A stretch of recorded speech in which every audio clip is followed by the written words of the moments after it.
19 h, découvrez le résultat étonnant des enquêtes de Michel Auger. À 20 h, suivez des cas troublants à un tueur si proche. Puis à 21 h, voyez comment opèrent les nouveaux détectives. Les vendredis policiers, dès 19 h à Canal D.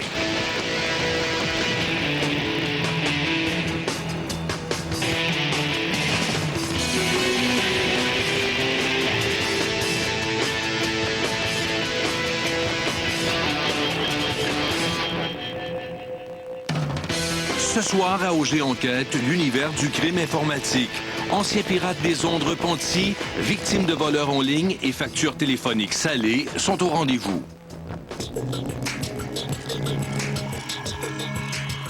Vous êtes confortablement assis devant votre ordinateur à naviguer sur Internet. Vous vous croyez en sécurité.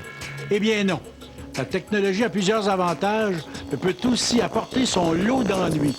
Au cours de la prochaine heure, je vous invite dans cet univers aussi fascinant qu'effrayant, le crime informatique. Sergent Mac Gosselin, les nouvelles technologies, les criminels les ont adoptées rapidement. Assez rapidement, merci, oui.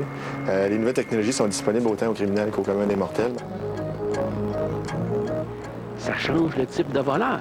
T'as plus besoin d'avoir un fusil. L'Internet, c'est un reflet des humains sur la planète. Il y a des voleurs, il y a des bons, il y a des mauvais.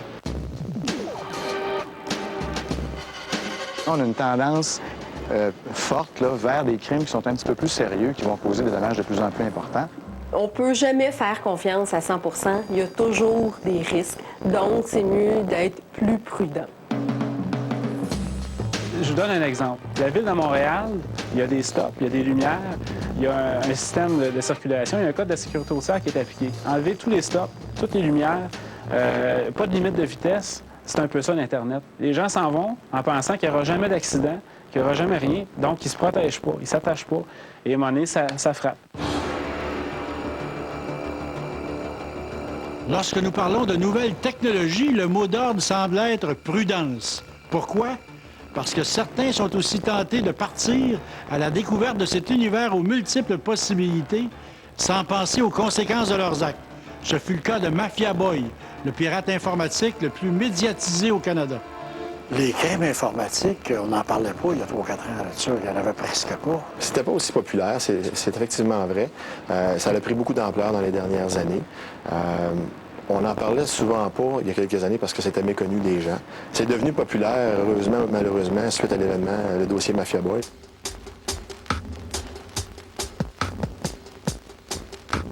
Maître Yann Romanowski, vous êtes toujours l'avocat de Mafia Boy, le plus célèbre, ou en tout cas l'un des plus célèbres hackers au Canada et aux États-Unis. Ah, effectivement. Quant à sa célébrité, c'est votre affirmation, mais je suis toujours son procureur. On a aussi affirmé que c'était le hacker qui avait fait le plus de dommages dans les systèmes informatiques là, à son époque, parce que ça fait quand même 5 ans que c'est arrivé, cette affaire-là. Je vais vous dire, à l'époque, on nous disait que ça avait causé 1,3 milliard de dommages au début des accusations. On a toujours eu nos doutes là-dessus. On a toujours demandé de voir comment ce montant avait été établi. On n'a jamais eu de réponse satisfaisante, mais c'était le chiffre qui était lancé à l'époque. L'adolescent de 16 ans est accusé d'intrusion et d'attaque sur les sites Internet de Yahoo, eBay, Amazon et plusieurs autres. Selon les autorités, le fait de paralyser ces sites aurait engendré des pertes de 1,3 milliard de dollars. Malgré le fait que Mafia Boy voulait simplement démontrer les faiblesses du système, il plaide coupable et écope de 8 mois de garde ouverte. C'était quoi la motivation de ce jeune homme-là de 15 ans pour faire tout ça? Moi, ce que j'ai compris à l'époque, c'est que il y a deux vies. Il y a une double vie. Il y a la vie de jour où le jeune joue au basketball, là, ses amis, va au parc, etc. Et il y a la vie de soir. Il y a la vie où, quand tu arrives chez vous, tu recommences avec une autre gang que tu ne connais pas, mais avec lesquels tu as un intérêt marqué, qui est le monde des hackers. Avec un bon petit livre d'instruction ordinaire, vous pouvez aller chercher tous les trucs du métier, tous les outils pour faire beaucoup de dommages. Exactement. Et ça, c'était le cas, on l'avait vu avec Mafia Boy. Mafia Boy, on avait dit que c'était un petit génie de l'informatique. Non. Il était quelqu'un qui connaissait certaines choses, mais c'était pas quelqu'un qui était vraiment le plus sophistiqué des hackers. Malheureusement, l'outil qu'il a utilisé, par contre, pour commettre ces crimes-là, était très puissant.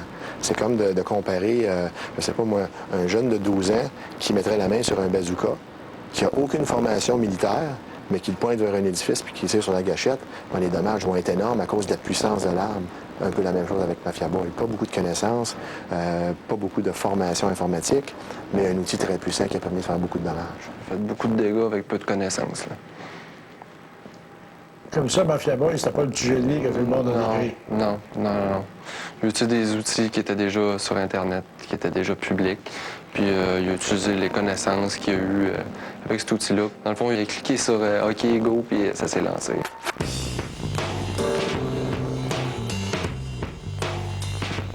Est-ce qu'il y a des remords d'avoir fait des dommages comme ça? Remords au sens traditionnel, probablement que non.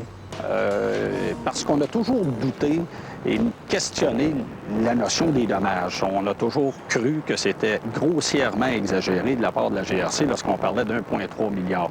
Mais c'est sûr qu'aujourd'hui, il est conscient que ce qu'il a fait à l'époque pouvait causer des dommages financiers. Et dans ce sens-là, il le regrette, mais le mot remords est peut-être très généreux dans ce cas-ci.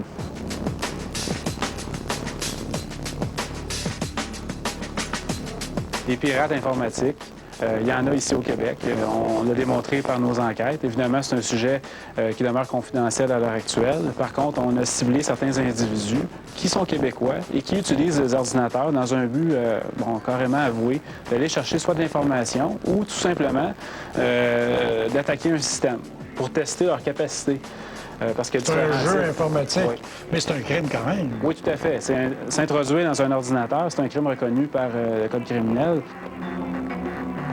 Il y a eu des pirates repentis dans le passé qui travaillent maintenant pour des firmes de sécurité, puis c'est tout à fait correct. Là. Je ne vous dis pas que tous les pirates informatiques vont toujours être des pirates informatiques, parce que les connaissances qui sont là vont permettre de sécuriser des systèmes. Puis si on peut les convaincre d'être du bon côté de la clôture, bien, tant mieux, on peut le faire. Puis il y a d'ailleurs probablement des anciens pirates qui travaillent dans des très bonnes firmes de sécurité informatique. Sauf qu'il y en a qui restent toujours sur le côté plus sombre, malheureusement, puis c'est eux autres qui nous causent des problèmes.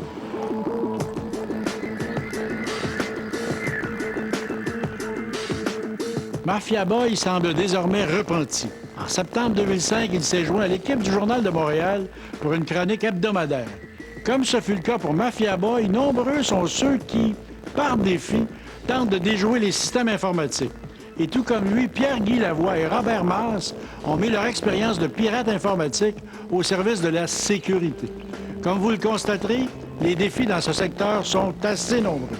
Aujourd'hui, vous faites des enquêtes de sécurité, mais vous avez déjà brisé la sécurité. Oui. Vous étiez un hacker, ce qu'on appelle. Oui, effectivement. Ouais, j'ai eu mon expérience du côté obscur, si on peut dire, oui. Puis tu as été arrêté à un moment donné. Oui, en 98, j'ai eu une arrestation qui s'est déroulée assez bien pour les circonstances. C'est bien. Ouais, j'ai pas été maltraité. Avec quel âge? J'avais 22 ans. Ouais, puis là, on t'a arrêté pourquoi? On m'a arrêté pour piratage informatique pour les systèmes GRC, Banque nationale, Service secret canadien. GRC? Ouais. Il faut vraiment être inconscient pour aller essayer d'attaquer ces systèmes-là? Oui, effectivement. C'est pour le défi? Oui. Plus la cible est grosse, plus elle est intéressante dans un sens. Fait que c'est sûr que c'était le thrill, le risque. Au lieu d'aller vandaliser des bancs dans un parc, ben j'ai rentré dans les systèmes de différentes compagnies. Vous avez commencé jeune à vous intéresser aux ordinateurs. Oui, absolument. Moi, j'ai commencé à utiliser les ordinateurs à 5 ans. Puis finalement, j'étais assez passionné dans la télécommunication et la sécurité pour que disons, j'ai une carrière assez intéressante jusqu'à 15 ans. Jusqu'à 15 ans, c'est amateur, puis à 15 ans, vous avez décidé de vous attaquer à des gros systèmes, puis la police est débarquée chez vous. Oui. Qu'est-ce qui est arrivé, c'est que quand j'étais à peu près 15 ans, finalement, la GRC a eu assez de mes activités, puis ils ont décidé de mettre en retraite. Après d'aller en retraite, j'ai décidé que c'était plus un challenge d'essayer de protéger les systèmes au lieu de les craquer. Parce que les craquer, c'est vraiment facile.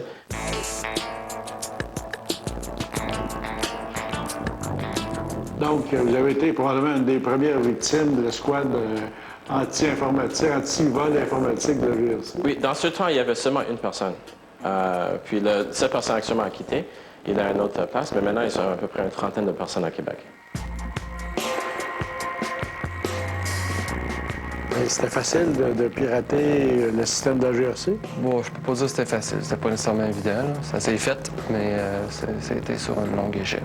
Et là, tu rentres dans leur système et tu marques coucou ou quoi? Non, même pas. J'ai jamais eu rien de modifié. J'ai jamais rien modifié. Fait que non, là-dessus, j'ai pas vandalisé un site web. C'était juste pour aller voir? Ouais. Fondamentalement, au niveau du code criminel, peu importe la raison pour laquelle vous accédez à un système informatique sans autorisation, illégalement, c'est un crime. Que vous ayez l'intention de faire des dommages ou que vous n'en ayez pas, si vous n'avez pas l'autorisation, c'est un crime en soi. Qu'est-ce qui est arrivé finalement? Là? Ben, c'est ça. J'ai eu une peine d'1 an avec sursis, puis purgé en collectivité. C'est pas mal. J'ai pas eu d'utilisation d'Internet ni d'ordinateur pendant 1 an de plus pour une probation. Puis là, après ça, tu as décidé d'arrêter de percer les systèmes pour le plaisir. Tu as décidé de le faire pour un travail. Ben oui. Prévenir les gars comme toi. Exact. C'est justement ce que je fais tous les jours. Est-ce qu'il y en a beaucoup, des gars comme toi? Je dirais que oui. Puis plus la tendance se maintient, plus les enfants commencent avec un ordinateur jeune, plus sont intéressés ou plus sont aptes à aller fouiller plus loin. Ou le niveau de connaissance à cette heure est beaucoup plus élevé, étant donné que le monde grandit avec un ordinateur, c'est pas comme avant. Là. Quand moi j'étais jeune, puis quand moi je le faisais, il n'y avait pas beaucoup de hackers, puis c'était très difficile de rentrer dans le monde des hackers, parce qu'il n'y avait pas de livre ou instructions comment hacker. Maintenant, n'importe qui, un jeune de 6 ans à 7 ans peut être un hacker, parce qu'il peut aller sur l'Internet, télécharger les outils, les documents, etc., puis être un hacker avec assez de succès dans un couple de journées.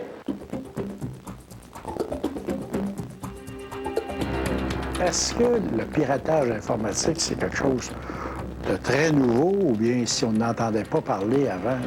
Je dirais que avant, on entendait beaucoup moins parler, beaucoup de choses qui sont passées. Souvent, les entreprises gardent ça sous silence pour l'opinion publique.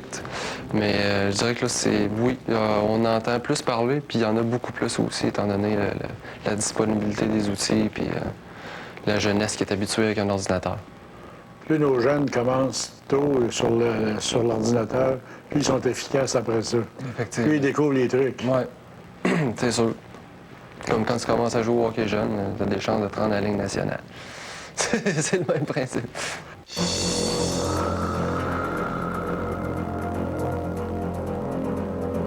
Le problème, c'est que les hackers sont toujours en avance des compagnies de sécurité. Les compagnies qui vendent Windows et Word, etc., ils développent le logiciel qui est très fonctionnel, mais ce n'est pas le plus sécuritaire. Fait que qu'est-ce qu'il y a eu, c'est que les hackers commencent à trouver les failles dans les fonctions extra, puis de l'exploiter pour qu'ils puissent rentrer dans les systèmes. Donc ça, aujourd'hui, c'est très répandu que quelqu'un puisse entrer dans notre ordinateur sans qu'on le sache. Actuellement, c'est très facile. Si vous pensez comme un hacker, ça va être plus facile à défendre contre un hacker. Puis même, une des choses qu'on fait pour nos clients, c'est on donne des cours de hacker à nos clients, à montrer les plus récents trucs et attaques que les hackers utilisent. Le piratage, est-ce que c'est dans un but d'aller chercher de l'argent ou un peu comme le pirate qui veut s'amuser aux dépens des entreprises, des organismes? Il y a 2 catégories. Il y a les jeunes, les gens qui veulent tester leurs connaissances, ou plus le défi, ou par amusement ou par ennui, peu importe. Puis il y a l'autre catégorie qui s'en vient de plus en plus fréquent, c'est des vols pour de l'information ou de l'espionnage industriel. Disons, un compétiteur qui dit « Moi, je veux mettre à terre son site web pour prendre plus de clients. » Ou il y a beaucoup de ce genre-là, ça s'en vient de plus en plus fréquent. Et de la nuisance, là, du démolition de sites web, est-ce que c'est arrivé au Québec, ça? Vite de même, je pourrais dire oui, mais je nommerai pas les clients en question, là, mais oui, ça arrive régulièrement. Un compétiteur au bord de la rue qui te fait mal, tu payes un hacker professionnel. Ça se trouve quand même assez facilement sur Internet en faisant des petites recherches. Lui, il va mettre le système de votre compétiteur à terre. Ça va y prendre 5-6 jours à remonter ça. Beaucoup de dommages, c'est long, donc ça peut faire mal à sa business. Est-ce qu'avec l'informatique, c'est plus facile pour un fraudeur de gagner sa vie? Oui, effectivement, les risques de se faire prendre sont beaucoup plus minimes parce qu'on sait très bien que les agences légales du genre GRC ou police sont pas assez encore équipées, sont pas assez nombreux pour faire face à la recrudescence des crimes informatiques. Fait que oui, effectivement, c'est plus facile pour un fraudeur parce que les chances de se faire prendre sont plus minimes. Puis du fait aussi que ça se fait souvent en ligne, c'est plus anonyme, il y a moins de chances de se faire prendre. En plus de l'espionnage industriel, les pirates peuvent causer beaucoup de dommages en utilisant les réseaux sans fil ou en piégeant l'utilisateur directement dans sa messagerie avec la technique de l'hameçonnage. Les systèmes sans fil, là, où on peut se promener en ville et avoir accès à différents ordinateurs, finalement, c'est un bel outil pour les criminels, ça aussi. Ça peut être un bel outil. Oui, tout à fait, tout à fait. Si les systèmes, les ondes sont libres et que tout le monde peut y avoir accès, il faut s'attendre à ce que des gens mal intentionnés accèdent à Internet par votre réseau. Donc, évidemment, à toute facilité, à ce moment-là, ils vont accéder à Internet, ils vont commencer à naviguer, ils vont aller sur différents sites Web que vous n'auriez pas nécessairement sollicités. Par contre, le registre de votre fournisseur d'accès Internet va démontrer que c'est à partir de votre connexion que les sites ont été visités. L'hameçonnage, l'arponnage, c'est quoi ça? C'est souvent c'est des courriels qui sont envoyés ou disant bon, veuillez vérifier votre compte bancaire, il y a eu quelque chose qui s'est passé, nanana. Comme ça, eux autres, un coup que tu cliques sur le lien pour aller sur ton compte, ça t'envoie pas vraiment sur le lien de la banque en tant que tel, ça t'envoie sur un lien qui est une copie, qu'eux autres prennent l'information un peu comme le clonage de cartes. OK, donc le fraudeur fabrique un site, il t'attire dans son site faux, mais toi, tu penses que tu fais affaire avec l'institution X, alors que tu es dans la maison du fraudeur. Exact. Une façon bien simple de contrer ça, c'est de savoir que toutes les institutions bancaires, les grosses compagnies d'informatique n'envoient jamais de courriel à leurs clients. Ça, c'est la première règle à suivre.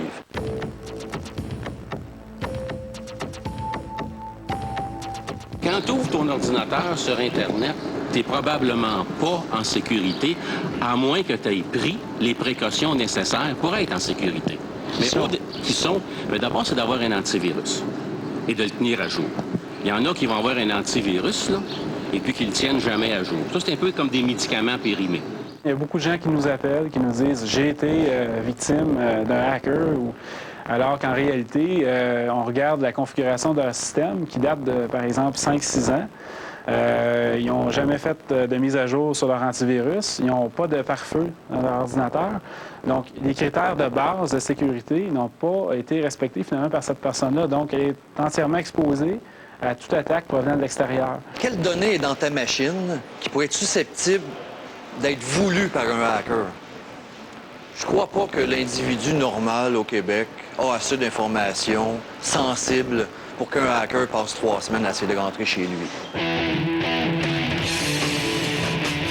Dans quelques instants, une façon moderne d'effectuer son magasinage, l'achat en ligne. Est-ce sécuritaire? J'ai été approché par quelqu'un qui était intéressé de l'Italie d'acheter cet objet-là d'une valeur, pour une valeur de 150 000 $. Ce soir, au Vendredi policier, à 20h, suivez des cas troublants à un tueur si proche. À 21h, voyez comment opèrent les nouveaux détectives. Puis, à 22h, les crimes sont résolus, preuve à l'appui. Les Vendredis policiers, ce soir, de 20h à Canal D. Noël s'en vient et les prix de Future Shop tombent. Comme ce Roboraptor télécommandé à seulement 149,99 $. De plus, épargnez sur ce récepteur radio par satellite XM en solde à seulement 99,99 $. Mais l'affaire à ne pas manquer cette semaine, c'est cet appareil photo numérique Fuji de 5,1 mégapixels pour seulement 299,99 $. Et n'oubliez pas qu'avec une carte cadeau Future Shop, vous êtes sûr de ne pas vous tromper.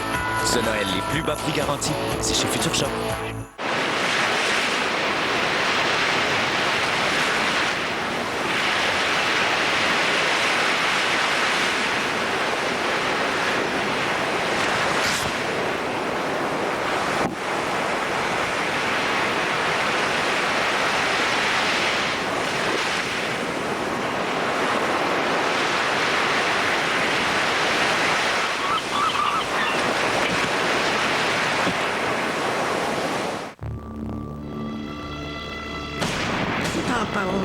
dit « Je sais pas ce que je ferais pour le faire disparaître ».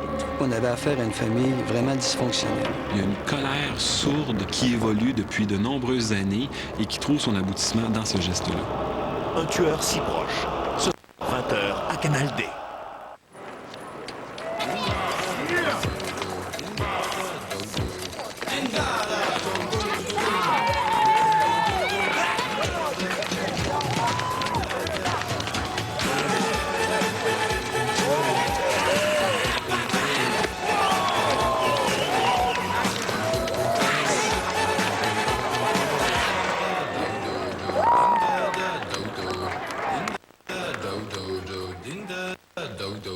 Bonjour. À vos souhaits. À vos souhaits. Vos souhaits. Vos souhaits.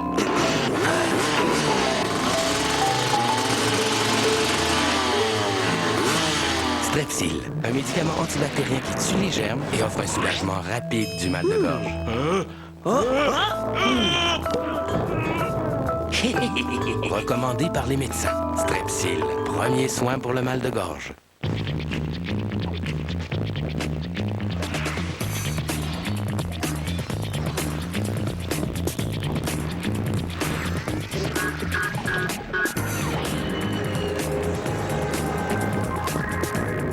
Cinépop est arrivé. Profitez de la période gratuite de visionnement. Rendez-vous au canal 185 chez Express Vue et 205 sur Illico Télé numérique de Vidéotron. Cinépop. Mon cinéma, mes souvenirs. La semaine prochaine, OG Enquête. Découvrez comment certains crimes ne seront jamais résolus. Meurtre, règlement de compte, l'enquête piétine. Et les nouvelles technologies permettent d'élucider certains mystères. OG Enquête, la semaine prochaine, à Canal D. Vous regardez les Vendredis policiers à Canal D. Les nouvelles technologies transforment aussi nos habitudes de vie. L'achat et la vente en ligne sur le web prennent de l'ampleur. Les sites populaires comme eBay sont reconnus pour être sécuritaires, mais si un voleur est à l'autre bout du fil, vous risquez de vous faire avoir. La fraude est en constante évolution. Depuis 1998, je crois qu'on est rendu à 200 % de plus de fraude Internet à chaque année. Et ça grossit en même temps que le commerce électronique grossit. Dans notre ordinateur, quand on fait affaire avec les achats en ligne, par exemple, est-ce que je suis en sécurité quand je mets mon numéro de carte de crédit? Il y a une façon très simple de le savoir. En bas à droite, là, quand tu fais ça, il y a un petit cadenas, jaune, règle générale. Si le cadenas il est ouvert, tu n'es pas en sécurité. Si le cadenas est fermé, tu es ce qu'on appelle un site sécurisé et tu es en sécurité. Tu es en sécurité quand tu envoies ton numéro de carte de crédit. Mais ton numéro de carte de crédit, il n'est pas nécessairement en sécurité dans ton ordinateur, lui. Pendant qu'il voyage sur les fils, si tu permets, il est en sécurité. Mais pendant qu'il est dans ton ordi, il ne l'est pas. C'est bien d'avoir un petit niveau de crainte. L'insécurité un petit peu. Va nous aider à se protéger. Un petit peu, oui. Ah oui, moi, je suis confiant. On ne peut pas dire aux gens c'est totalement sécure. On ne peut pas dire aux gens c'est totalement insécure. Il faut que les gens fassent la part des choses. Moi, je fais beaucoup d'achats en ligne personnellement. Vous mettez votre carte de crédit sur Internet. Oui, j'ai aucun problème. Sans problème. Avec ma carte de crédit, non. De toute façon, les institutions financières ont des backups là-dessus. Là. Si jamais il y a une fraude quelconque, bien, ils vous remboursent sans frais. Tout est bien arrangé là-dessus. C'est sûr que, bon, il y a des risques, je ne le cacherai pas, mais les risques, si tu es bien renseigné, sont très minimes. Cette histoire-là a recommencé lorsque vous aviez un souvenir de famille. C'était quoi votre souvenir? Ben, en fait, c'est une montre, un pocket watch en anglais qu'on appelle. C'est une montre de poche des années 1861.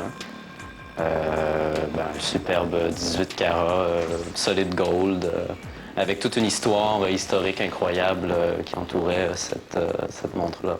C'est une montre de quelle valeur? Comment vous l'évaluez? Ben, en fait, je suis allé sur la rue Notre-Dame à Montréal, où toutes les antiquaires sont situées, et puis j'ai passé l'après-midi d'un magasin à l'autre à demander la valeur, surtout l'année et tout ça. Et puis, ça variait là, entre 10 000, 20 000, 30 000. Mais surtout, ce qui était intéressant, et c'est ça que les antiquaires avaient discuté avec moi, c'est de faire un encan avec cet objet-là, et puis ça pouvait atteindre des valeurs quand même assez extraordinaires. Cette montre-là, vous êtes arrivé dans vos mains de quelle façon? Ben, en fait, c'est ma grand-mère que je prenais soin, qui me l'avait donnée, qui me l'a fait offerte. Mais je pense que ma grand-mère ne connaissait pas la valeur de cet objet-là, et moi non plus d'ailleurs. J'ai été approché par quelqu'un qui était intéressé de l'Italie d'acheter cet objet-là d'une valeur, en fait pour une valeur de 150 000 $. Et la personne, voulait faire cette transaction-là via un escrow company. Un escrow company, si je comprends bien, c'est l'entreprise intermédiaire qui assure la sécurité d'une transaction quand les gens ne se connaissent pas. C'est une entreprise qui est supposée avoir une très belle réputation. Exactement. Surtout si elle est approuvée par des organismes comme Better Business Bureau et VeriSign Security Online. Ça, vous aviez vérifié ça, puis vous aviez confiance à cette entreprise-là? Oui, en fait, parce que sur le site en fait, de l'escrow company, qui s'appelait Payments Expert, sur le site, il y avait bel et bien le logo de Better Business Bureau et le logo de VeriSign Online, qui est une façon de vérifier si cette compagnie-là est plausible.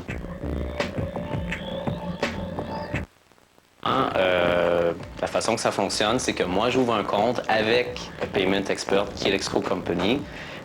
L'acheteur ouvre un compte aussi et ils déposent dans leur compte l'argent exact de la transaction, qui était 124 750 US.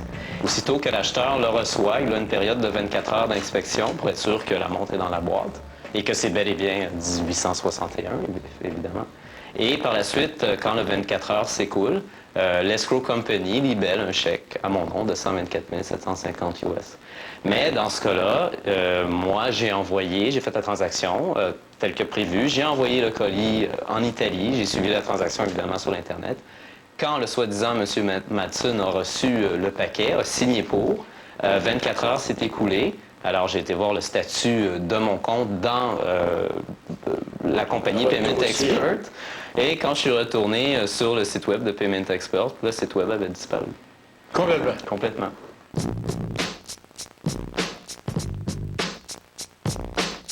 L'Internet, c'est pas encore prêt à remplacer le lien de confiance entre le consommateur et le vendeur, où il y a une poignée de main, où il y a une facture qui se signe. Non, jamais. Jamais, parce que tout dépendant de l'achat qu'on fait, on ne voit pas le bien, on ne connaît pas des fois le service, on ne voit pas le contrat. Donc, il y a beaucoup d'éléments. On fonctionne dans un monde virtuel, donc c'est très loin d'une transaction physique, réelle, concrète. Donc, il y aura toujours des risques. C'est sûr qu'il y a des sites qui sont très réputés, là, si on parle comme eBay, ces choses-là, mais il y a des choses qui ne peuvent pas être contrôlées par ces gens-là, malheureusement. Des fois, on peut faire un achat, on envoie l'argent en espérant de recevoir la marchandise, on ne la reçoit pas. Est-ce que ça a à voir avec Internet, avec la technologie? Non. C'est une fraude, purement simplement. Si la personne ne l'avait pas faite en ligne, vous auriez essayé de transiger avec elle dans le monde réel, ça aurait été la même chose encore. Qu'est-ce que vous faites, là? On appelle la police, on appelle la GRC. Je veux dire, c'est un vol. Mais étant donné que c'est un vol quand même assez complexe, j'ai décidé d'appeler la GRC, le département des fraudes informatiques de la GRC. Alors, j'ai téléphoné à la GRC, j'ai raconté les faits. Et j'ai tout envoyé ça aussi via le site recall.ca, qui est le site de la GRC des fraudes online. Et je pense 2 journées après, j'ai reçu l'appel de la GRC qui m'a expliqué que si je poursuivais cette plainte-là, que j'étais pour faire de la prison, parce que, étant donné l'échange que j'ai eu avec mon acheteur, il ne voulait pas payer, il était prêt à payer 150 000 $ canadiens, mais il ne voulait pas payer les frais de douane de l'Italie, qui je crois que c'est 30 % du paquet. Alors, on a fait affaire ensemble, vu qu'il ne voulait pas payer ces frais-là, de mettre seulement 500 $ sur le paquet de FedEx. Alors, en faisant ça, en mettant 500 $ sur la valeur de l'objet du paquet de FedEx, c'était moi qui posais un crime.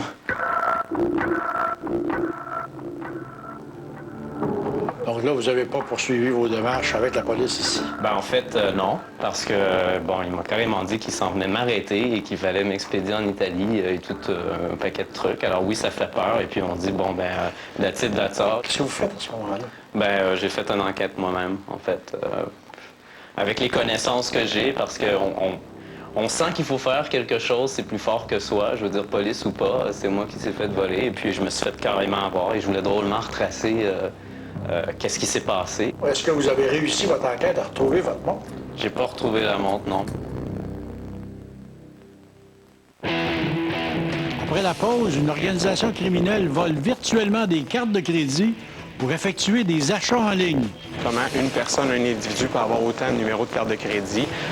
Alors à ce moment-là, c'est là qu'on a impliqué les services d'enquête pour résoudre cette situation-là.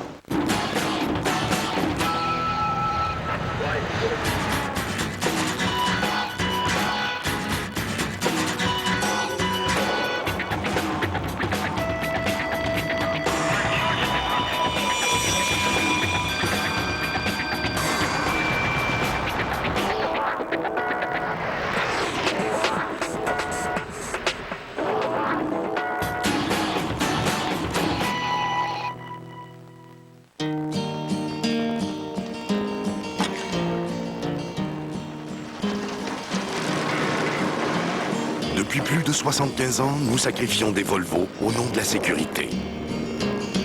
Aujourd'hui, quand il est question de style et de design, nous ne sacrifions rien. La sécurité est une fort belle chose, surtout quand elle est aussi jolie. Découvrez les Volvo 2006. On dirait qu'il est tombé sur un boulon rouillé. Pas de problème. Wow, c'est quoi? Une perceuse? C'est beaucoup plus qu'une perceuse, c'est la nouvelle clé à choc 3KO de Mastercraft Maximum chez Canadian Tire. C'est 3 outils en un. Clé à choc, perceuse, tournevis et tous ces accessoires-là. C'est puissant? Ben oui. Il est 3 fois plus puissant que les perceuses ordinaires de 14 volts. Assez pour percer facilement le ciment ou la brique. Avec son mandrin à dégagement rapide, les mèches se changent rapidement.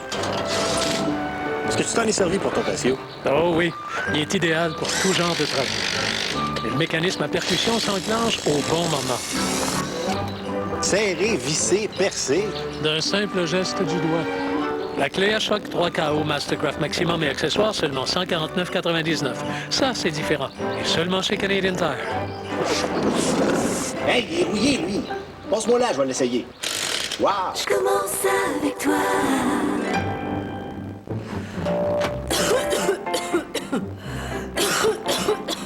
Rapide ça. Mais résolu. Meurtre, règlement de compte, l'enquête piétine. Et les nouvelles technologies permettent d'élucider certains mystères. OG Enquête, la semaine prochaine, à Canal D. Vous regardez les Vendredis policiers à Canal D.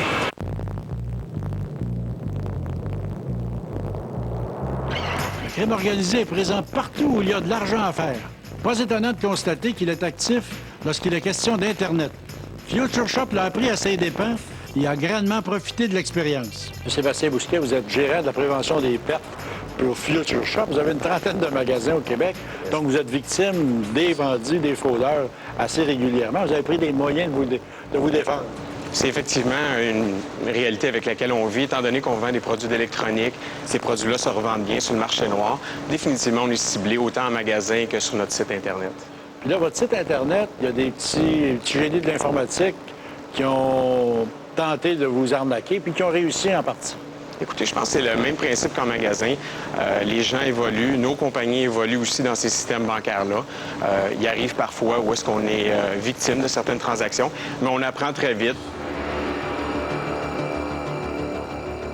Comment ça s'est présenté, ça? Ce qu'on a remarqué, c'est que ces gens-là utilisaient différentes cartes de crédit, mais ce qu'on remarquait comme dénominateur commun, c'est que c'est toujours la même adresse de livraison. Alors, c'est là que ça a réveillé nos soupçons, comment une personne, un individu peut avoir autant de numéros de carte de crédit. Alors, à ce moment-là, c'est là qu'on a impliqué les services d'enquête pour résoudre cette situation-là.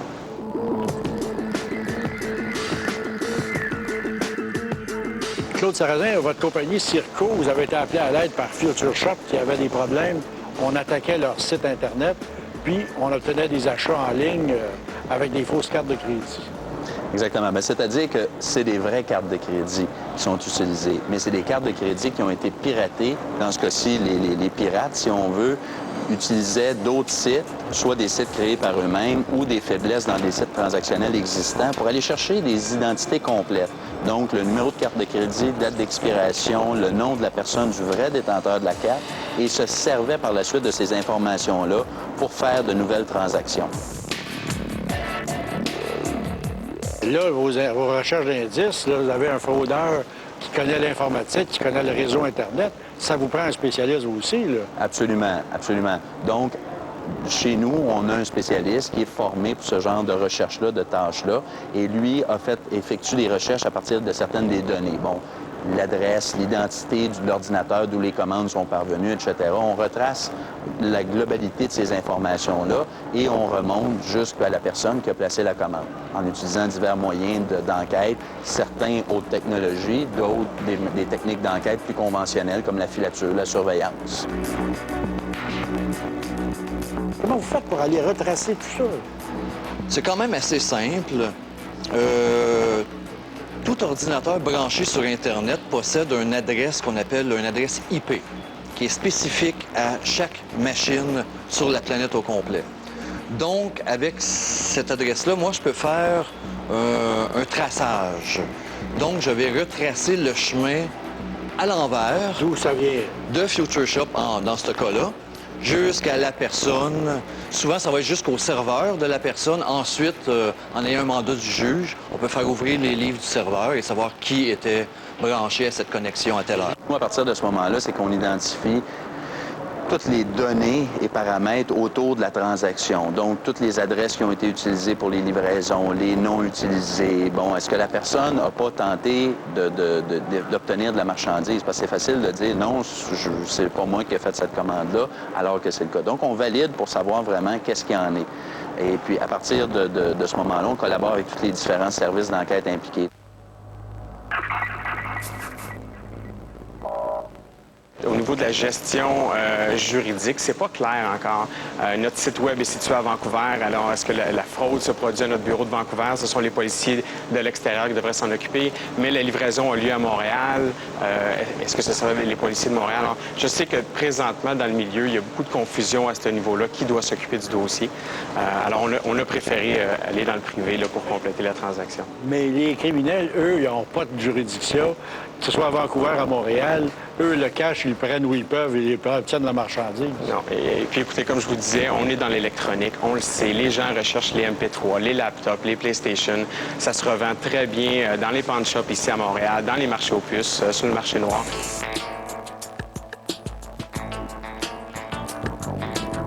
Mais là, un réseau comme ça, c'était-tu un gars dans son sous-sol dans l'est de Montréal qui faisait ça ou bien non, c'était plus sophistiqué?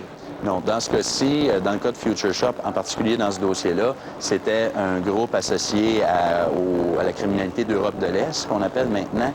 la mafia russe. La mafia russe, exactement. Dans ce cas-ci, c'était effectivement des Russes qui, eux autres, se sont structurés pour pouvoir commettre ces fraudes-là via Internet. C'est sûr que ça peut être intéressant parce qu'avec le volume d'affaires qu'ils créaient, ils peuvent frapper beaucoup de sites. Et puis, ça devient un crime qui est sans visage. Du moins, c'est la perception de la majorité des criminels. L'Europe de l'Est, particulièrement, est très réputée pour les pirates informatiques, entre autres, mais il y en a partout à travers le monde. Là, c'est, comme je vous dis, parce que la technologie est de plus en plus accessible, parce que l'information est de plus en plus accessible sur Internet, il y a des gens dans tous les pays qui se sont lancés dans ce genre d'activité-là, puis on ne pourra pas freiner ça, cet élan-là, malheureusement. Comment vous avez perdu dans cette affaire-là? On parle de plusieurs milliers de dollars. Vous comprenez que je ne veux pas donner exactement le montant, mais définitivement vous rassurer qu'une fois qu'on a passé à travers une épreuve comme celle-là, les services sont améliorés, puis j'ai confiance au système maintenant.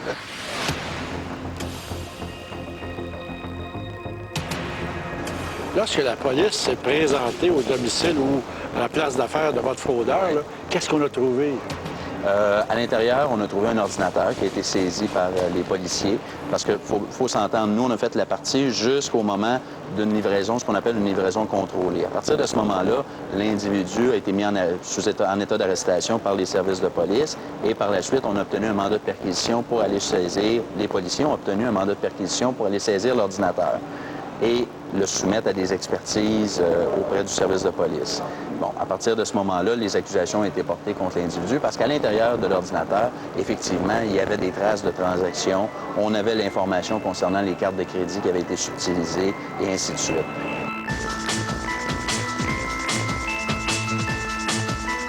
Finalement, le fraudeur associé au crime organisé est arrêté, plaide coupable, écope d'une amende et prend le chemin de la prison. Quand le client frauduleux rentre dans le magasin, ça va, mais quand votre client qui utilise Internet pour vous frauder, c'est plus compliqué. C'est plus compliqué. On ne voit pas la personne, on ne voit pas physiquement la carte de crédit. Il y a toujours l'aspect aussi de la livraison. Mais définitivement, c'est plus complexe au niveau des sites Internet. Par contre, on a les outils nécessaires là, pour les détecter à ce moment-là. Notre temps de réaction est beaucoup plus rapide et maintenant, on observe ces gens-là, on cancelle les transactions. Définitivement, on est capable de les attraper maintenant. Ce qui se produit, c'est qu'il y a des entreprises qui, eux, fonctionnent ouvertement sur Internet, qui vendent de la marchandise sans aucun problème et qui portent peu d'attention, disons, aux fraudes qui peuvent se produire. Parce que eux, dans leur calcul global, ça fait partie des pertes des opérations sur Internet. Parce que le volume est quand même énorme sur Internet. Par contre, il y a une classe de clientèle, par exemple Future Shop, sont très agressifs dans le combat de ce type de fraude-là. Aussitôt que ça se produit, au contraire des autres, ils vont agressivement rechercher de l'information puis poursuivre les plaignants. Ça devient très intéressant, puis ça démontre que, bon, vaut mieux aller à l'heure. Un petit peu comme le même principe que les systèmes d'alarme. Il y a un système d'alarme, ça apporte, mais aller voler la maison d'à côté. Pas celle-là, parce qu'eux autres, ils ont des chiens dans la maison, là. Est-ce que vous avez eu d'autres tentatives ou d'autres succès de la part des criminels? Les tentatives n'arrêtent pas. Je vais être honnête avec vous. La différence, c'est que là, 4 ou 5 ans qu'on a eu ce dossier-là, on a été affecté par plusieurs milliers de dollars. Définitivement, on perd beaucoup moins d'argent à ce niveau-là. On a une nette amélioration. Après la pause, lorsque vous devez payer une facture d'interurbain pour des téléphones que vous n'avez jamais fait. Ça vous a coûté combien, là, finalement, au total de comptes que vous n'auriez pas dû payer? Approximativement 1 000 $ plus ou moins quelques dollars.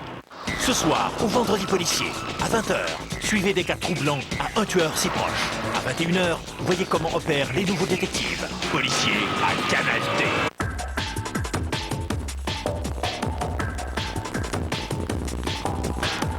Stéphane Gagnon s'abonne à Internet.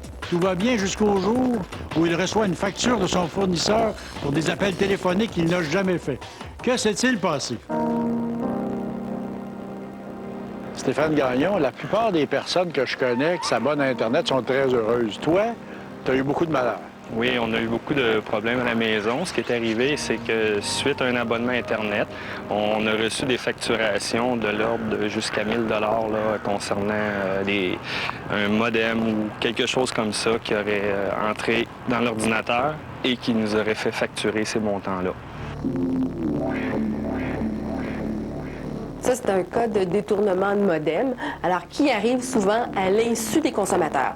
Les consommateurs ne savent pas du tout qu'il y a un logiciel qui a fait finalement un détournement de modem. Ils s'en aperçoivent lorsqu'ils reçoivent leur facture de téléphone, une facture généralement salée, et il y a des frais pour des appels logés, par exemple, dans des petits pays comme Sao Tomé, Nauru, Nouvelle-Guinée, etc. N'a jamais fait d'appel là, et lorsqu'ils communiquent, par exemple, chez Bell, on leur dit « Ah, ben, c'est arrivé avec Internet, il y a un détournement de modem, vous devez payer ». Alors, Bell, dans le fond, rejette toute la responsabilité et les risques sur les consommateurs. Puis les consommateurs ne savent même pas comment ce petit logiciel-là est venu détourner leur modem. Tu t'abonnes par ton câble téléphonique. C'est ça, exactement, monsieur.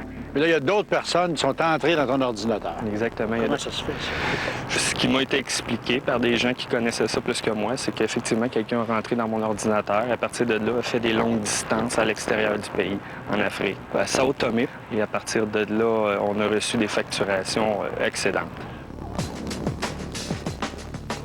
On a essayé de couper les ponts avec ces pays-là parce qu'il n'y avait aucun moyen d'aller très loin si on avait une attaque informatique ou s'il y avait un acte illégal qui était posé. Mais effectivement, j'ai personnellement représenté des gens qui ont été victimes de ce genre d'arnaque-là. Un virus ou une ligne de code était insérée quelque part à un endroit malveillant. Et puis, on attendait tout simplement d'activer un composeur automatique pour pouvoir faire, par exemple, des interurbains. Naturellement, tout ça défrayé par le pauvre consommateur qui ne le sait pas ou qui, finalement, s'en rend compte, mais beaucoup trop tard lorsque les gens ont quitté. Comment qu'on peut faire pour aller contrôler un ordinateur comme ça? Quand il n'y a pas, on pense des fois que les systèmes sans fil, il peut y avoir des risques, mais un système totalement par filage, par module, par ligne téléphonique. Ben, écoutez, les pirates sont très ingénieux. La technologie est développée par des individus. Puis évidemment, c'est développé par des individus, elle peut être brisée par des individus aussi. Alors ces gens-là vont étudier les concepts, les protocoles qui sont utilisés pour faire ça. Ils vont trouver les défaillances, les vulnérabilités dans les systèmes, puis ils vont essayer de les exploiter. On sait aujourd'hui que même un modem câble, on peut se le faire pirater, on peut se le faire hijacker. C'est exactement ça qu'ils font. Sans entrer dans les détails techniques, il y a plusieurs façons de le faire. Ça peut être, par exemple, on navigue sur Internet, il y a une petite fenêtre qui apparaît, ce qu'on appelle un pop-up. Ça nous dérange, on la ferme. Donc, le simple fait de fermer cette petite fenêtre-là active le logiciel et il n'y a aucune mention au consommateur que là, ce n'est pas dans le 514 que son branchement Internet se fait, mais c'est plutôt en prenant le réseau des lignes d'interurbains à l'autre bout du monde. En fait, je donne toujours l'exemple. Vous voyez une annonce de voiture à la télévision. À la fin de l'annonce, il y a toujours un petit astérix avec des écritures qu'on n'est pas capable de voir. Les sites web, c'est la même chose. Légalement, l'information est disponible, sauf qu'il faut la lire. Il faut prendre le temps de la lire. Donc, ce que ça fait, tout simplement, c'est qu'avec la volonté de la personne qui navigue, cette personne-là va cliquer sur l'installation d'un petit logiciel qui va transférer ses appels automatiquement ou son modem, si l'on veut, un modem téléphonique, à une destination d'Afrique de l'Ouest ou sur une île banane, permettez-moi l'expression, où il n'y a aucune loi qui s'applique. Et les frais de longue distance interurbains vont être chargés sur le compte de téléphone de la personne. Une journée, tu ouvres ton ordinateur et dans ton numéro de téléphone Internet, pour aller atteindre ton provider, là, il va le changer. Puis là, à ce moment-là, il va le changer par un numéro de téléphone interurbain qui va aller quelque part très loin sur la planète. Sao Tomé ou quelque chose qu'on ne connaît pas, mais qui va te ramener à ton serveur. Une grosse facture. Une grosse facture. Et ça, là, si tu n'es pas attentif, tu t'en rendras même pas compte. Jusqu'à temps que tu reçoives ton compte. Jusqu'à temps que tu reçoives ton compte. Et on le sait qu'on ne peut rien faire contre ça. Nous, chez Bell Canada, on a fait des vérifications de certains de ces logiciels-là. Puis il y a certains logiciels qu'on a bel et bien vus et constaté qu'il y avait un message là, que le client acceptait. Puis on a eu d'autres, par contre, que c'était vraiment à l'insu du client. Mais tu sais pas comment quelqu'un a pris le contrôle de ton ordinateur? Non, je sais pas comment. J'imagine que moi, en tout cas, quand je m'en vais dans mon appareil, j'ai l'impression que je suis le seul à avoir accès. Tu avais la même impression, toi aussi? C'est l'impression que j'avais, effectivement. Mais ça vous a coûté combien, là, finalement, au total de comptes que vous n'auriez pas dû payer? Approximativement 1 000 $, plus ou moins quelques dollars. 1 000 $ de dépenses inutiles que vous avez dû absorber. Exactement, oui. Ça vous laisse un goût amer? Un petit peu. J'ai été un petit bout sans toucher Internet après. Et là, qu'est-ce que tu as fait de l'ordinateur? Est-ce que tu l'as mis aux poubelles? L'ordinateur est rendu aux poubelles, effectivement. J'en ai racheté un autre. J'ai arrêté le service avec Bell et je suis rendu avec un autre fournisseur maintenant. Les victimes, ce sont tous les gens qui sont des utilisateurs du téléphone, de la téléphonie. Pas juste les abonnés de Bell. Peu importe le moyen que vous utilisez pour communiquer avec l'Internet, si vous avez un modem analogue avec une ligne téléphonique branchée dans ce modem-là, vous êtes vulnérable à cette fraude. Quand tu n'es pas sur Internet, ferme-le donc ton Internet. Tu sais, tu fermes la porte en arrière. Je connais personne, moi, qui laisse sa porte débarrée en arrière. Parce qu'on a des petits logiciels aujourd'hui qui permettent de sonder les portes. Prenez quelqu'un qui distribue là, des circulaires, là, puis qui sonderait chaque porte à chaque fois. Il finirait par en trouver une débarrée, il rentre dans la maison, puis là, il vole quelque chose. Tout devient plus sophistiqué. Alors, oui, il y a de plus en plus des utilitaires, des outils qui sont mis en place pour augmenter la sécurité puis protéger le consommateur. Mais les fraudeurs deviennent de plus en plus sophistiqués eux aussi. Des cas comme Stéphane Gagnon, est-ce que c'est un cas unique? Non, malheureusement, il y a des milliers de consommateurs qui ont vécu au cours des 2 dernières années des problèmes de détournement de modem. Donc, ce problème-là se continue, perdure. Le CRTC a recensé des milliers de plaintes. Différentes associations de consommateurs et dans le reste du Canada ont reçu des centaines de plaintes. Donc, malheureusement, il ne s'agit pas d'un cas isolé. Il n'y a eu aucun moyen de négocier avec eux quoi que ce soit. La seule négociation qu'il y a eu, c'était tellement ridicule que ça valait pas la peine. Ils n'ont même pas réduit votre compte? Pas du tout. Au début, je pense qu'ils voulaient le réduire de quelque chose, moins 5 ou 10 pas plus que ça. Puis comme on n'était pas responsable, ben moi, il était hors de question que j'accepte une résolution du genre. C'était tout ou rien? C'était tout ou rien, exactement.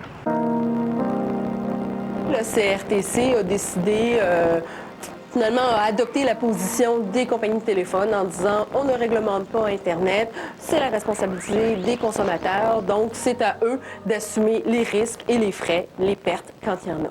Donc, c'est la position du CRTC, c'est si on se branche sur Internet, c'est à nos risques et périls. Exactement. Puis quand on regarde dans d'autres pays, comme par exemple en Grande-Bretagne, c'est pas du tout le cas. L'organisme de réglementation a décidé de faire supporter le risque, finalement, sur les entreprises et non sur les consommateurs. Si on ne fait rien comme citoyen, je crois que c'est d'accepter cette situation-là. Et je crois que pour que les choses changent, on doit se plaindre, on doit faire en sorte que les choses changent et ne restent pas comme ça. Boycotter Internet, c'est pas vraiment une solution. Pas tellement. C'est plus un handicap, je pense, aujourd'hui.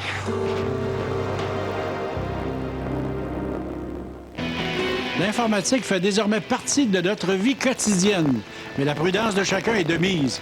Même si plusieurs travaillent activement à rendre l'usage de la technologie sécuritaire, il y en aura toujours de plus vilains qui tenteront de déjouer les mesures mises en place. Donc, soyons vigilants. Ici Michel Auger, à la prochaine. La semaine prochaine, Auger Enquête. Découvrez comment certains crimes ne seront jamais résolus. Meurtre, règlement de compte, l'enquête piétine. Et les nouvelles technologies permettent d'élucider certains mystères. Auger Enquête, la semaine prochaine, à Canal D. Dans un instant, à un tueur si proche. Tout en parlant, elle dit « Je sais pas ce que je ferais pour le faire disparaître. » On avait affaire. Est arrivé. On a un problème. Il m'a montré une caisse toute cabossée et tachée de sang. Où est-il? Il m'a dit qu'on l'avait vu courir sur le pont qui mène à Corona, dans le Queens. C'est le point de départ d'une quête qui va durer plus de 40 jours et qui captivera une ville tout entière. Mais c'est le rêve d'une inconnue qui mettra un terme aux recherches. Des pompiers répondent à un appel de détresse. Un enfant est en danger. Avec les appels de ce genre, on imagine toutes les éventualités possibles. Mais c'est une fois sur place qu'on peut évaluer correctement la situation. Les outils, je les ai. Mais les deux pompiers ne s'attendent pas à ce qu'ils vont trouver.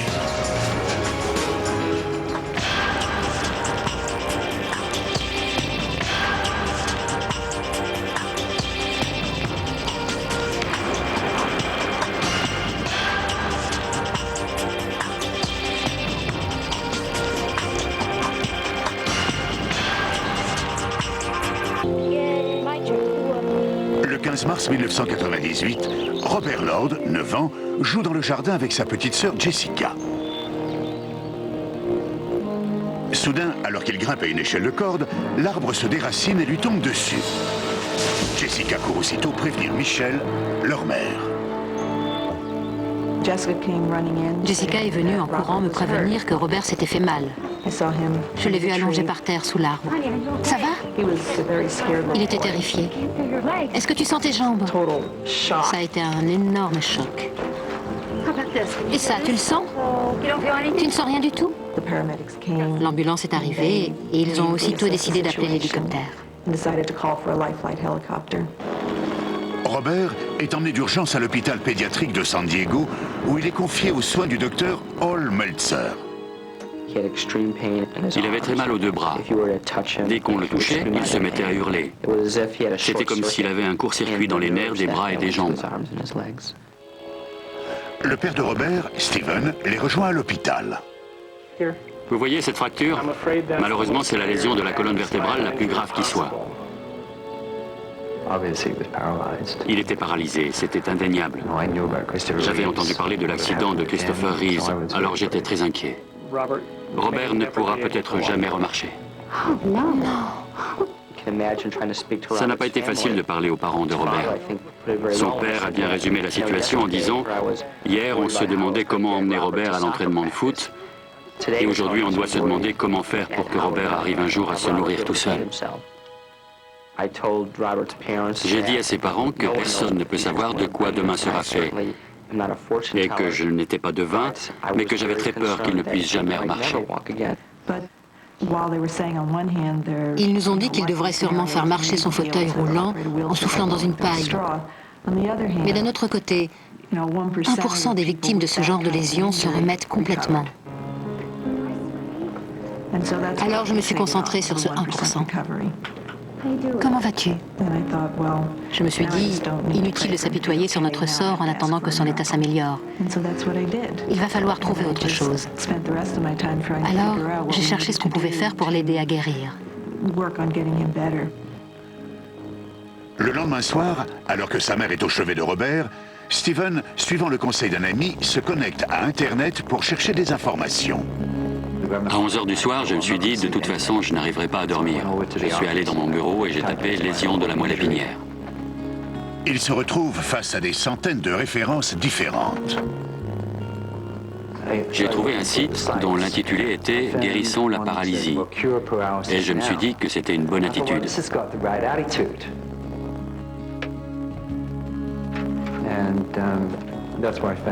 J'y ai trouvé un article qui parlait d'un médicament, le Cigen.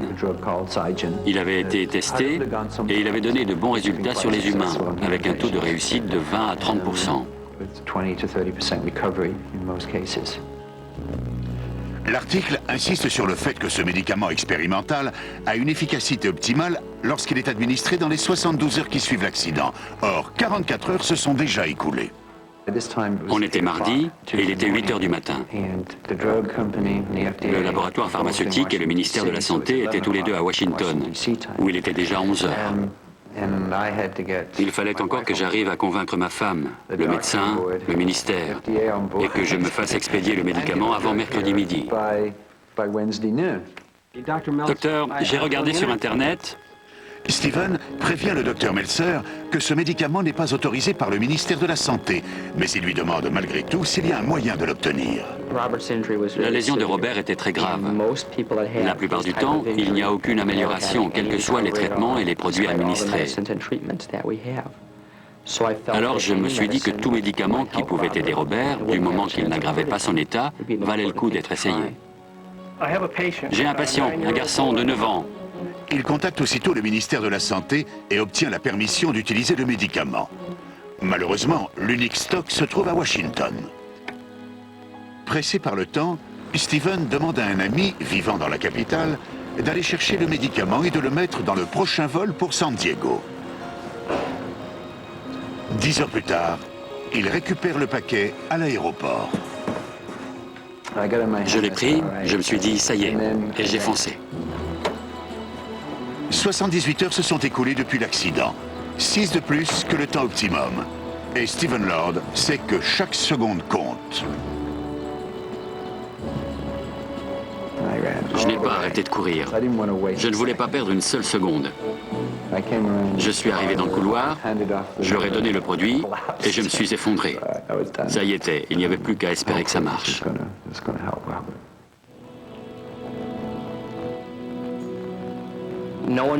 Personne ne sait précisément si ce produit marche ni comment il marche. Mais nous pensons qu'il agit de deux façons. Premièrement, il permet aux nerfs de repousser et de se régénérer. Deuxièmement, il aide les mécanismes de régénération du corps à faire repousser les nerfs. Au bout de quelques semaines, il a commencé à retrouver des sensations au niveau des doigts et des orteils. Quelques jours plus tard, il a réussi à bouger un de ses orteils. Ça a été un grand jour pour Robert. Ça a été formidable de voir ses petits orteils remuer et de voir qu'avec un peu d'encouragement, on pouvait le faire recommencer. Peut-être que ce médicament faisait vraiment effet et que d'une certaine façon, son cerveau était en train de refaire les connexions entre les nerfs et les membres. Un mois plus tard, le jour de la fête des mères, Robert a une surprise pour la sienne. Il s'est mis à marcher. Ses premiers pas, c'était encore plus beau que quand il avait fait ses premiers pas étant bébé.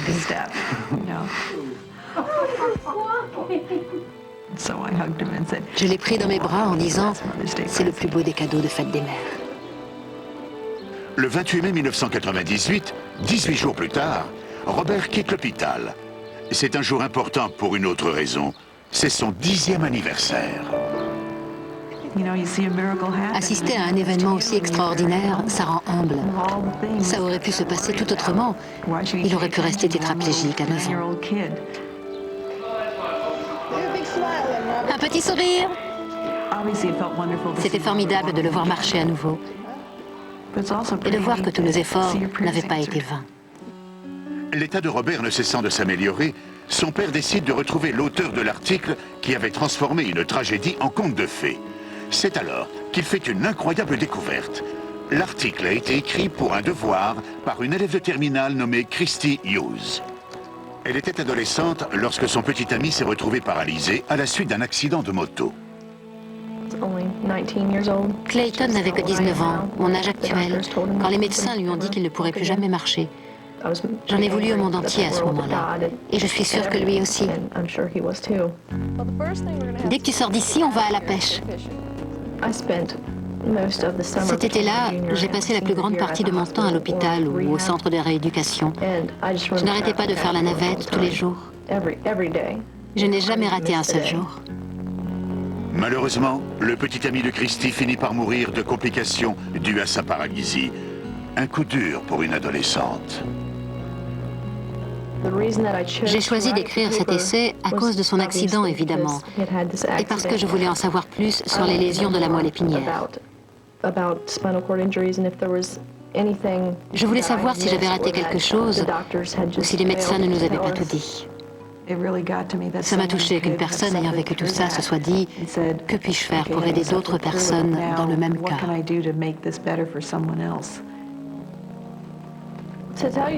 Pour tout dire, je ne sais pas vraiment pourquoi je l'ai mis sur Internet.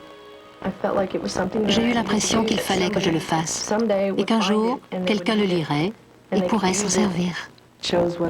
C'est la preuve que le monde est vraiment tout petit et que ce qu'on fait peut avoir un impact sur les autres, même si on ne le sait pas.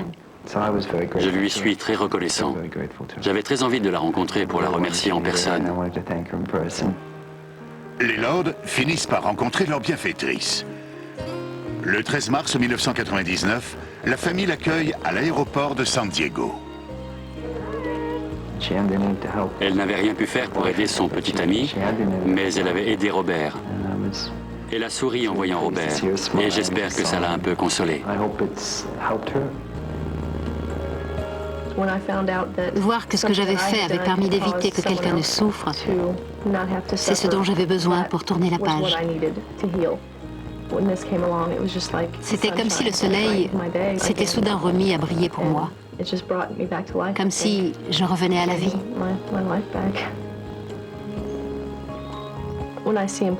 Quand je le vois jouer, courir, faire du trampoline, il y a une partie de moi qui se dit « Ce petit garçon aurait pu ne pas être là aujourd'hui. Il n'en est peut-être pas encore conscient, mais il aurait pu se retrouver cloué dans un fauteuil. » C'est après la guérison de Robert que nous nous sommes rendus compte à quel point elle était inhabituelle et incroyable, même pour les gens qui prennent ce médicament. Ceux qui en prennent guérissent rarement aussi bien que Robert. Ils ne refont pas de trampoline. Quand il sera plus grand, il se rendra compte de la chance qu'il a eue. Ce genre de choses n'arrive pas tous les jours.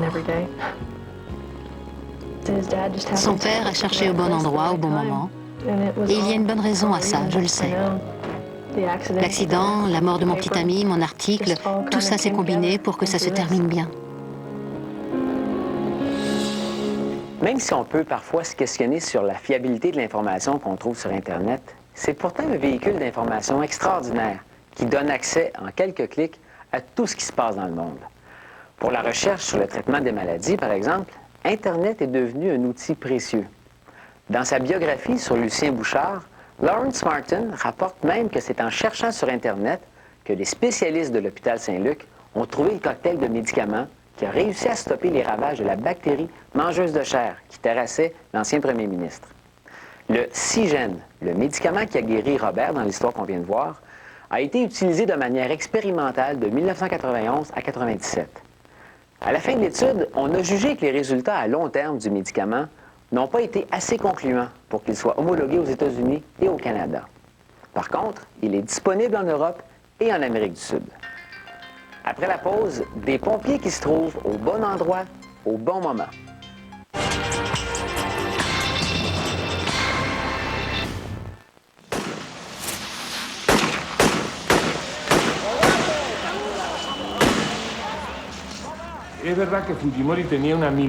C'est vrai que Fujimori était en minorité au Congrès, mais l'opposition était raisonnable.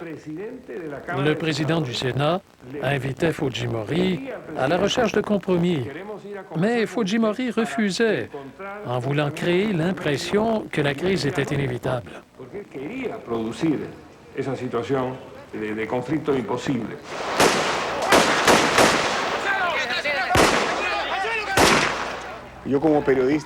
Je me suis opposé à cela en tant que journaliste, surtout quand l'armée s'est emparée de notre station.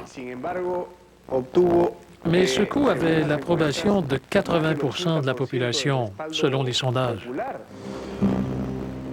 Devant la pression internationale, Fujimori accepte de rétablir la démocratie et d'adopter une nouvelle constitution dans un délai d'1 an. En attendant, il dirige par décret et adopte une série de mesures antiterroristes draconiennes.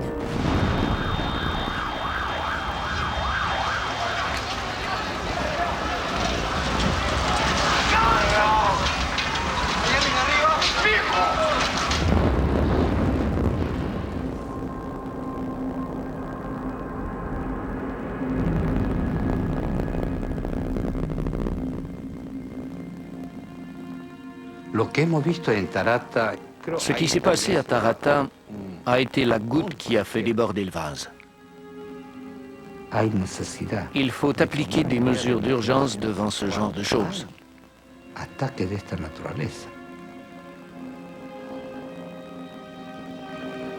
Cette attaque du sentier lumineux dans cette banlieue bourgeoise de Lima fait plus de 40 morts et des centaines de blessés. Une semaine plus tard, le président Fujimori applique les mesures les plus énergiques jamais vues au Pérou contre les terroristes.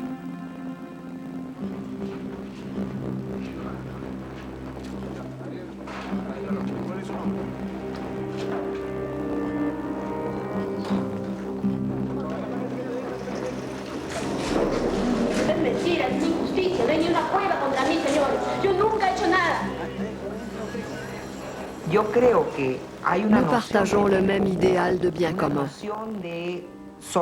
un sens de la solidarité populaire qui nous oblige à renoncer à certains de nos droits individuels. Je pense que le président Fujimori a parfaitement compris cela.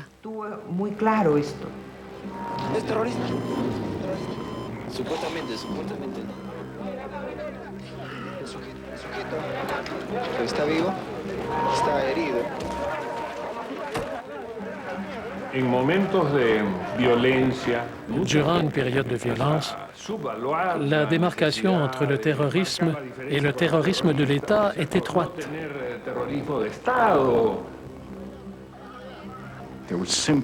Il n'y a eu aucun contrôle, ni équilibre.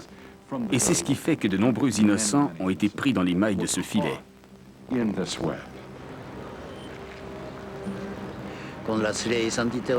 Tout le monde pouvait être accusé et traduit en justice en vertu des lois antiterroristes. La peine minimale était de 20 ans.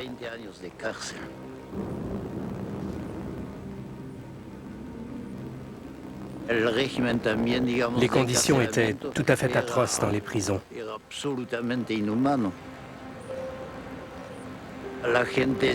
Les détenus passaient 23 heures et 30 minutes dans leur cellule, sans pouvoir communiquer avec l'extérieur, sans livres, sans rien. ¿Ustedes se alimentan aquí, cocinan aquí? Sí, con lo que nos recogemos en el suelo, ¿ve? La basura, sí, recogemos y nos cocinamos. No tengo a nadie, siento que me ahogo, estoy botando sangre por los pulmones. ¿Hace cuánto tiempo que estás tuberculoso? Hace como cerca de 3 meses atrás, así.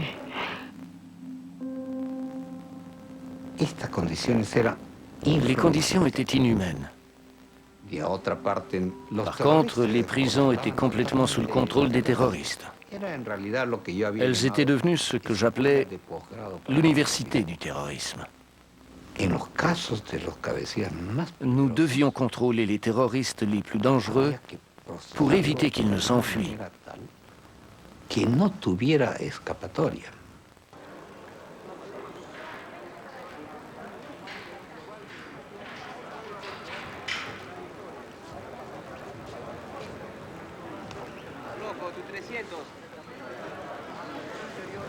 Unos piensan que es una gran derrota. Sueñan. Decimos, sigan soñando. Es simplemente un recodo, nada más. Je leur ai rivé leur clou. Abimael Guzman derrière les barreaux. On le voit ici dans sa tenue rayée. Pourquoi rayée? Ce genre de tenue n'a pas cours au Pérou. Mais comme je l'avais vu dans plusieurs films, j'ai pensé que le montrer en tenue rayée serait une bonne illustration de la défaite du Sentier Lumineux.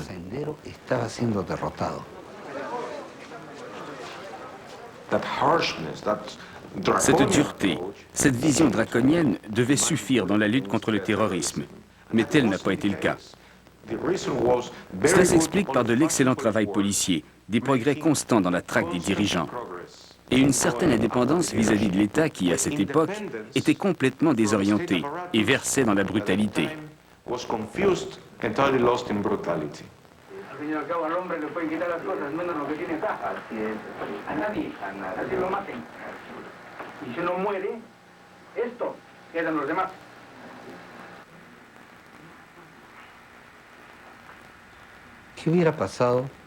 Que serait-il arrivé sans ces rigoureuses lois antiterroristes?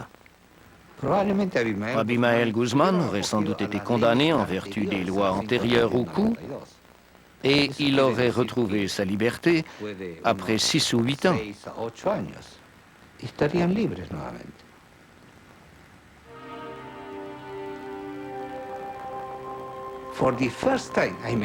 Pour la première fois dans l'histoire du monde, un gouvernement réussit dans sa lutte contre le terrorisme en respectant les droits de l'homme. Il y a bien sûr des cas isolés, mais nous avons réussi.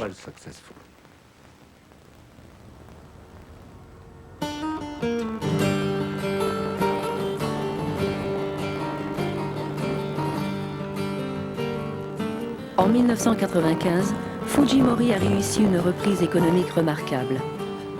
Les exportations sont florissantes, les investisseurs étrangers sont nombreux.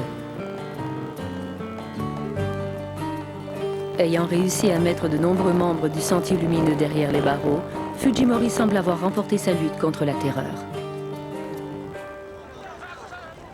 Tandis que Fujimori se prépare pour sa campagne électorale, un candidat surprise se fait connaître. Comment peut-on affronter un groupe si corrompu? Par le biais du processus démocratique, c'est-à-dire en participant aux prochaines élections présidentielles.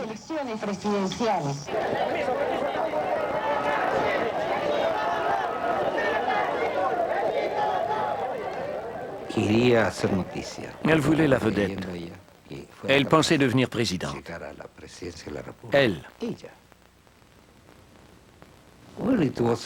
C'était très inconfortable d'apprendre que ma femme se présentait contre moi. Elle était toujours au palais et nous prenions nos repas ensemble. Tomábamos los alimentos juntos. Votre femme se présentait contre vous et vous preniez encore vos repas ensemble? Oh, from time to time. À l'occasion, oui. C'était fou, complètement absurde. Era una cosa de locos.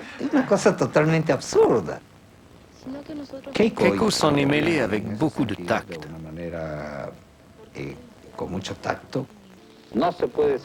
Le chantage et l'intimidation n'ont pas leur place d'où qu'ils viennent. C'est pourquoi je retire à ma femme le titre de première dame.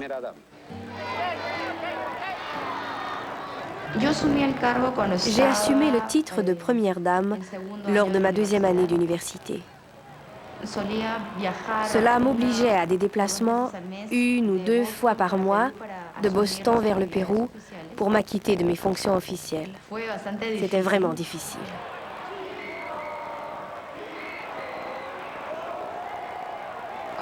J'ai remporté la victoire par un balayage. 64% des voix. Personne n'a remis ma victoire en question.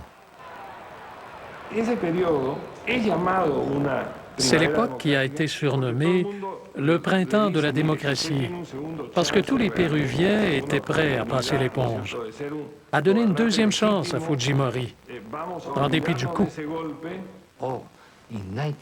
En 1995, nous sommes entrés dans le printemps du Pérou. Un nouvel avenir avec la paix.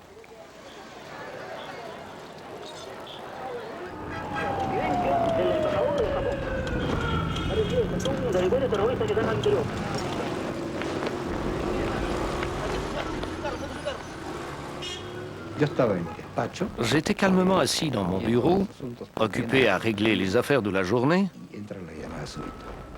quand on m'informe par téléphone que l'ambassade du Japon vient d'être prise d'assaut. Mon frère était à l'ambassade, ainsi que ma mère et plus de 500 dignitaires invités à célébrer l'anniversaire de l'empereur. Ce n'était pas le temps de perdre la tête.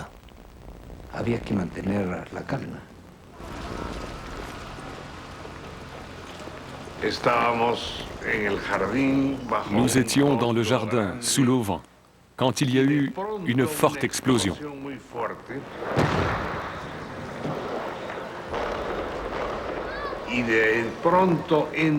Puis des hommes sont entrés en disant qu'ils étaient membres du MRTA.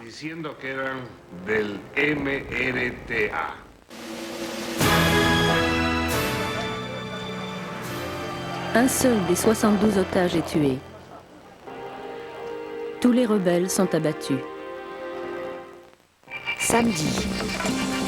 Au Québec, un adolescent sur 4 a des problèmes de poids. Et pourtant, la malbouffe règne dans les cafétérias des écoles secondaires.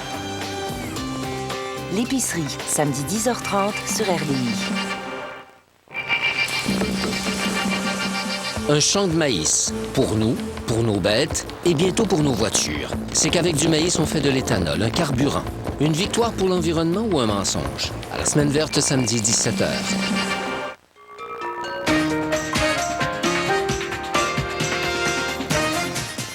Des ravisseurs menacent de tuer d'ici jeudi les 4 otages occidentaux qu'ils ont enlevés samedi en Irak. 2 Canadiens figurent parmi les otages. Ils exigent la libération de tous les prisonniers détenus par les Américains et les Irakiens. Le premier ministre Paul Martin a qualifié la prise d'otages impliquant les 2 Canadiens de barbares et promet de tout faire pour obtenir rapidement leur libération. Lisa Frula réplique à Gilles Duceppe, qui l'a associé ce matin au scandale des commandites. Sur nos ondes, la candidate libérale d'Anne Lebert a à son tour accusé le Bloc québécois d'avoir reçu des contributions d'une agence impliquée dans le scandale. La Côte-Nord est une nouvelle fois coupée du reste du Québec. 2 ponceaux de la route 138 ont été emportés par l'eau un peu à l'ouest de Bécomo. Sous pression depuis plusieurs semaines, la ministre de la Famille, Carole Théberge, a craqué.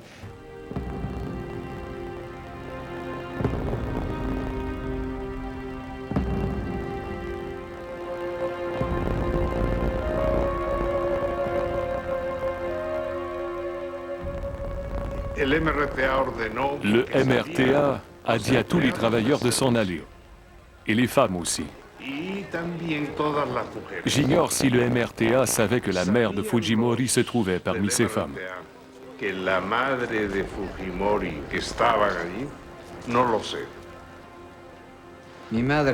J'ai été très soulagé d'apprendre que ma mère avait été libérée parce que j'ignorais comment le MRTA se serait comporté avec elle. No, no, por favor, sin comentarios, ¿ya?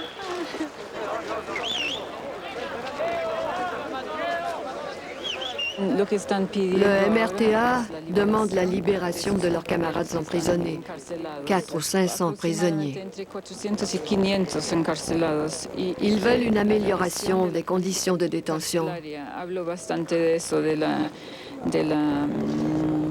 Ils insistent là-dessus. Un changement des politiques irrationnelles visant à miner les prisonniers, tant physiquement que mentalement. Ils attendaient à tout moment une contre-attaque des forces armées.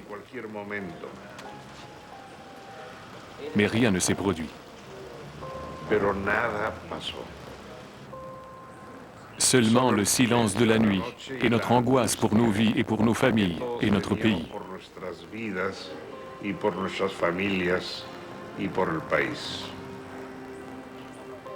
Je n'ai jamais pensé que cela durerait plus de 4 mois. Pour accorder un meilleur accès à la presse, je permets qu'un groupe de 50 à 100 personnes s'approche de l'ambassade.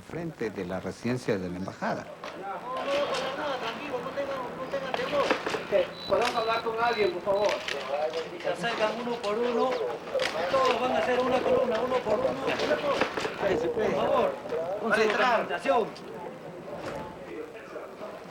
Pase, por favor, con él.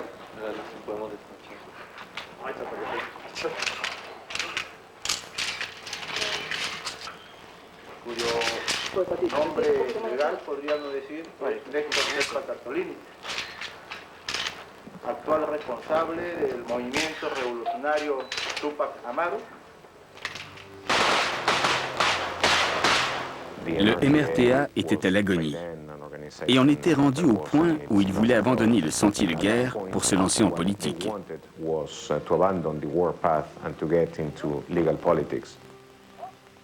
Le commandant Serpa, qui avait si bien su nous prendre en otage, ne savait pas comment mener la situation à bien. Il semblait persuadé que Fujimori céderait au chantage. Mais il se trompait.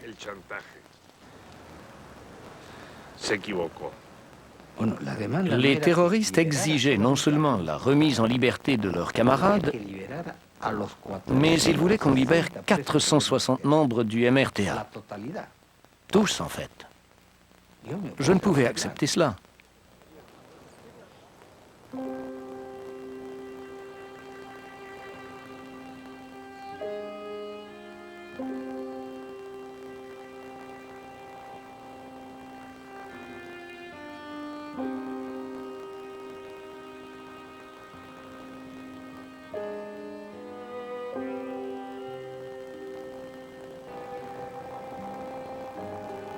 Qu'arrive-t-il si les négociations échouent? Les vies de centaines de personnes sont en jeu. Je savais dès le début qu'il me fallait une solution de rechange. Mais comment pouvons-nous entrer dans l'ambassade sans être détectés par le MRTA? La solution logique était un souterrain.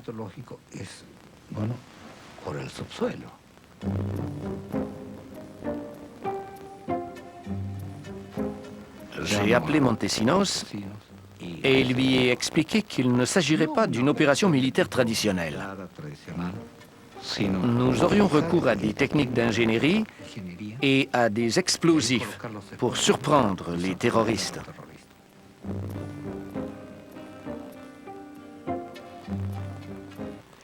Les commandos mettent fin à l'opération en faisant sauter la porte en 8 secondes. Je garantis que cela leur prend 8 secondes de l'instant où ils entrent jusqu'à l'explosion.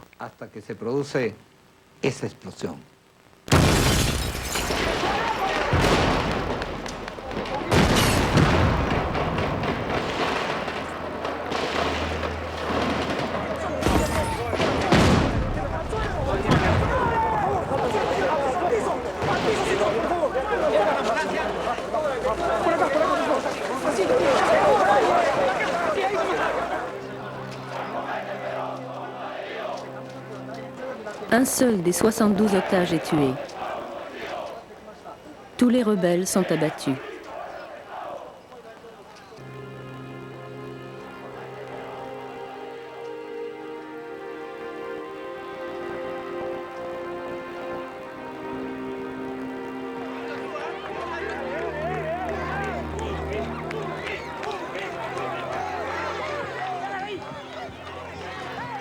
Messieurs, nous ne tolérons pas le terrorisme au Pérou.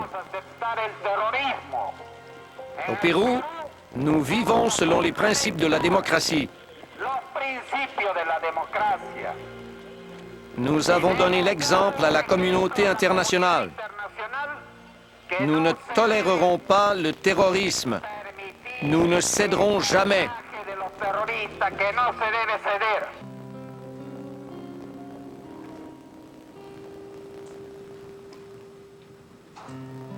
La réaction de Fujimori est accueillie comme un modèle d'opposition au terrorisme.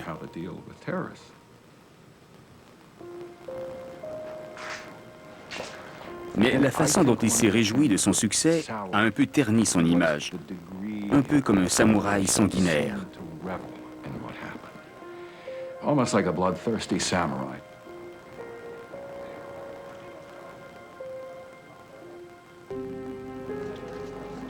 Quand je suis retournée au Pérou en 1997, j'ai bien vu que les proches collaborateurs de mon père prenaient leur distance pour toutes sortes de raisons. C'est à ce moment que j'ai entendu des rumeurs et des histoires à propos de Vladimiro Montesinos.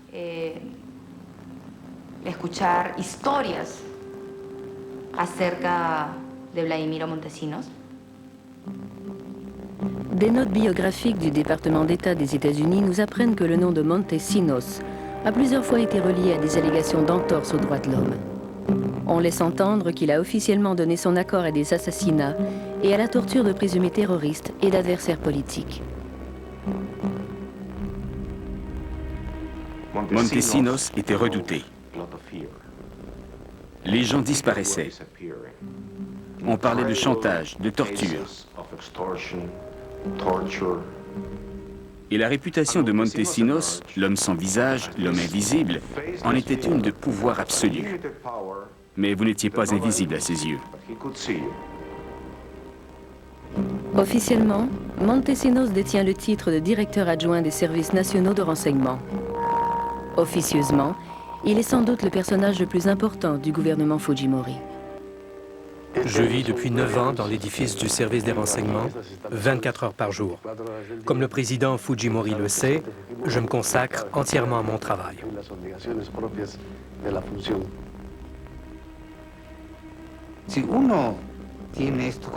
Montesinos donne l'impression d'être un honnête homme,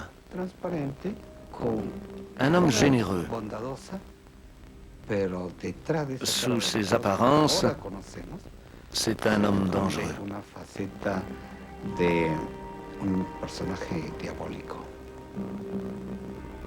Document du département d'État. Nos renseignements associent Montesinos à l'explosion d'une bombe près de la demeure d'un membre de l'opposition. Montesinos aurait rassuré Fujimori en lui parlant d'une petite bombe. Et Fujimori lui aurait répondu qu'il ne voulait pas entendre parler de ces choses.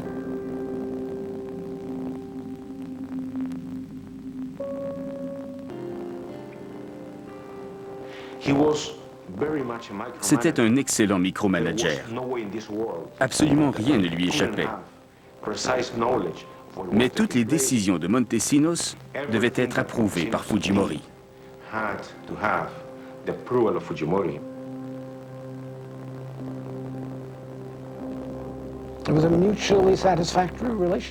Cette relation profitait aux deux. Montesinos pouvait assurer la sécurité de Fujimori. Et il avait en échange la permission de tirer des bénéfices économiques, ce qu'il a fait.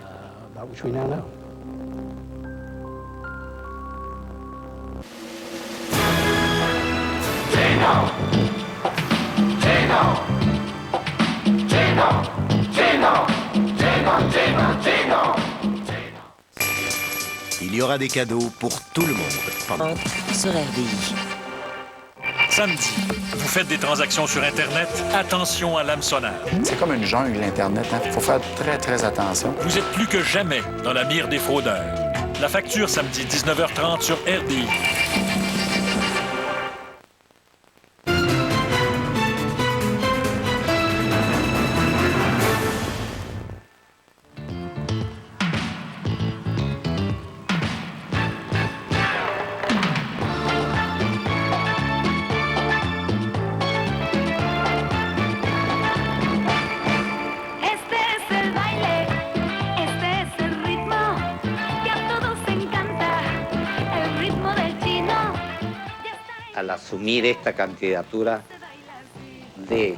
Au moment d'entreprendre cette campagne pour le Pérou de l'an 2000, je m'engage une fois pour toutes à mettre fin au terrorisme au Pérou.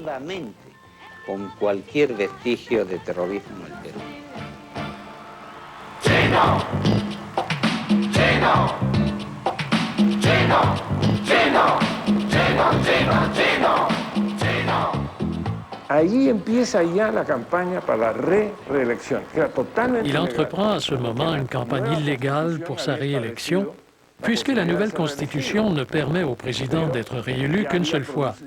Et il a déjà été réélu en 1995. Ma première élection en 1990 ne compte pas, parce que